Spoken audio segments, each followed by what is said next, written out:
नमस्कार दोस्तों, मैं ज्योतिष आचार्य वासुदेव मिश्रा आपका अपने चैनल सत्य की खोज में हार्दिक अभिनंदन करता हूं।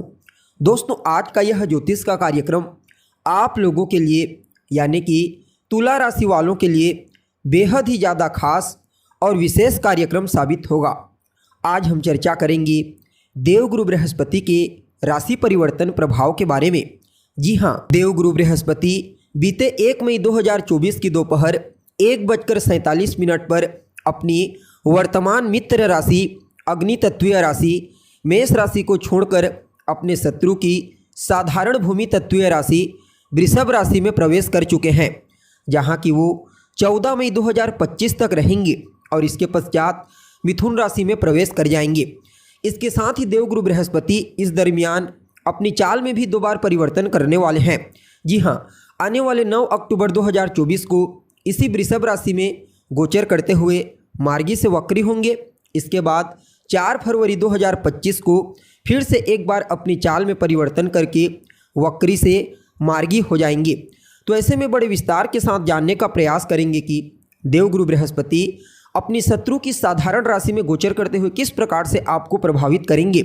जी हाँ, बृहस्पति का यह राशि परिवर्तन आपके जीवन में क्या कुछ बड़ा परिवर्तन करने वाला है, जीवन के किन किन क्षेत्रों में आपको विशेष तौर पर लाभ की प्राप्ति होगी, तो वहीं कौन कौन सी सावधानी आपको बरतने की आवश्यकता है।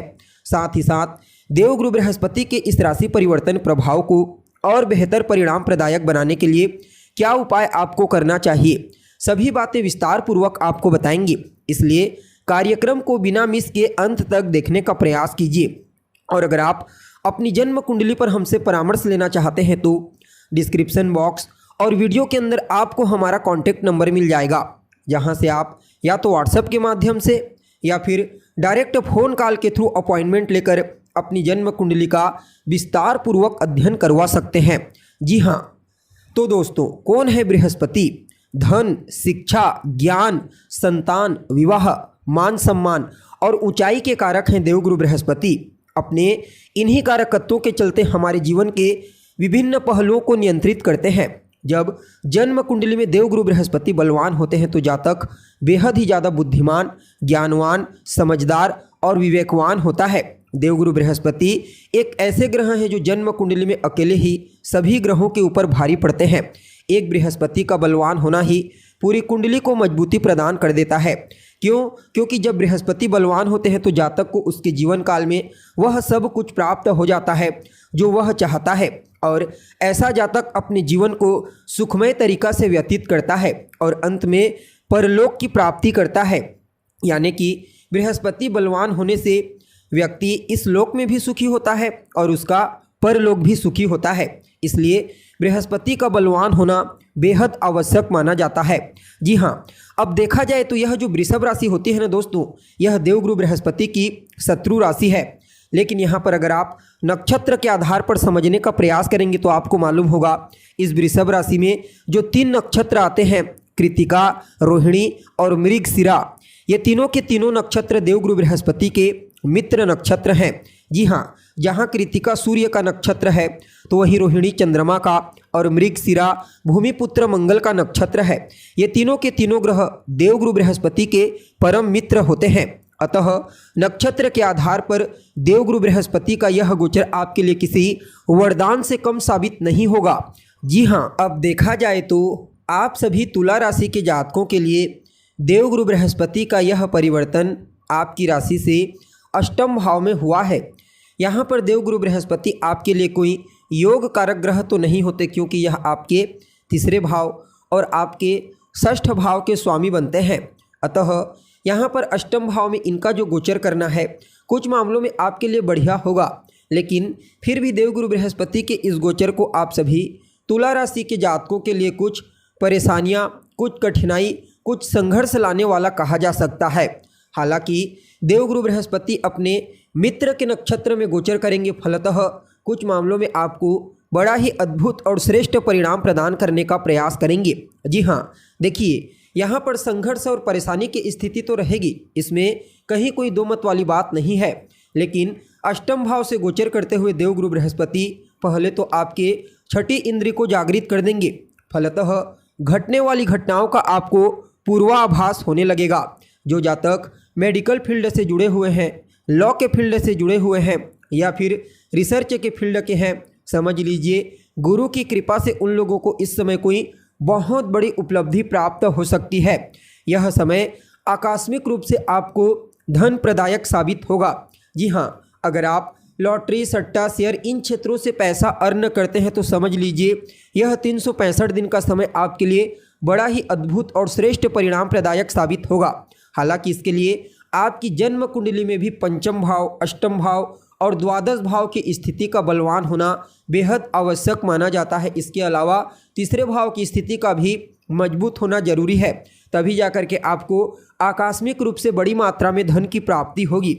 हालांकि देवगुरु बृहस्पति कुछ न कुछ मामलों में आपको अवश्य ही अपने इस गोचर काल के दरमियान लाभ, सफलता और उन्नति प्रदान करेंगे।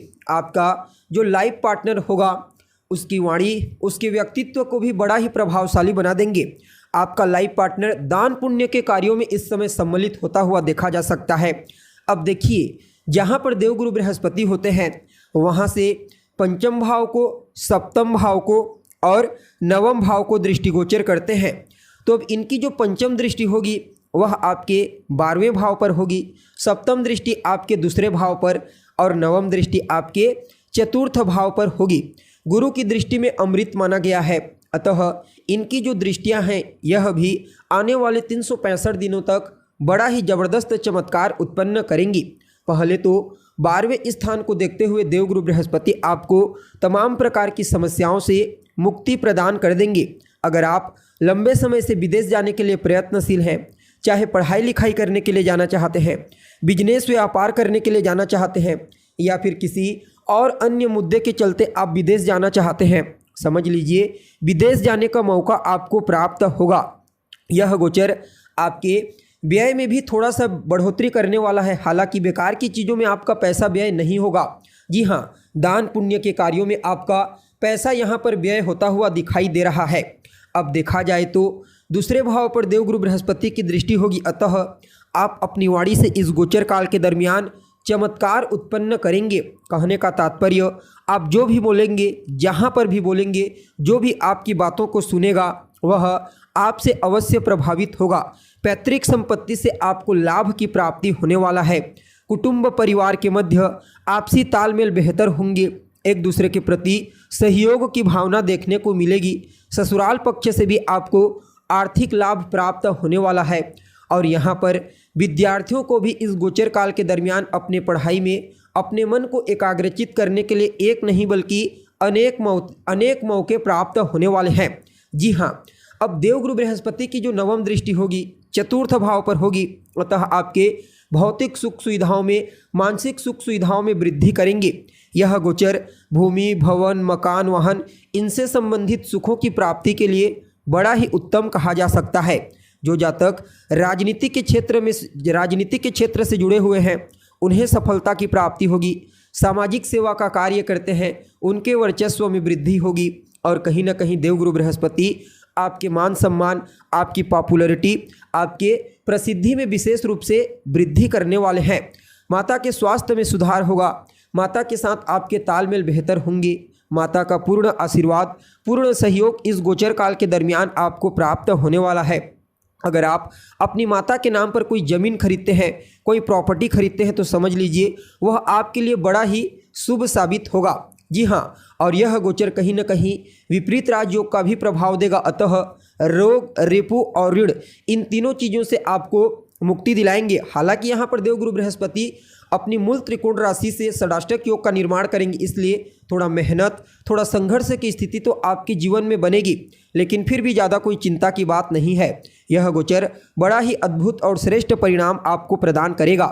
जी हाँ, फिर भी इस समय को, इस गोचर काल को और ज़्यादा बेहतर बनाने के लिए आप गुरुवार के दिन से अपने माथे पर केसर का तिलक लगाना प्रारंभ कर दीजिए। बुधवार, गुरुवार और शुक्रवार के दिन, इन 3 दिनों में गाय की सेवा कीजिए। गाय को हरा चारा खिलाइए और हो सके तो एक केले का पौधा लगा करके उसकी देखभाल करें। आपको इतना बेहतर परिणाम मिलेगा कि आप खुद ही हैरान रह जाएंगे। जी हाँ, तो दोस्तों हमें उम्मीद है जानकारी आपको पसंद आई होगी। जानकारी अच्छी लगे तो इसे अपने दोस्तों के साथ, अपने रिश्तेदारों के साथ शेयर अवश्य करें। अभी के लिए बस इतना ही। पुनः मुलाकात होगी एक नए और ताज़ा एपिसोड में। तब तक के लिए नमस्कार।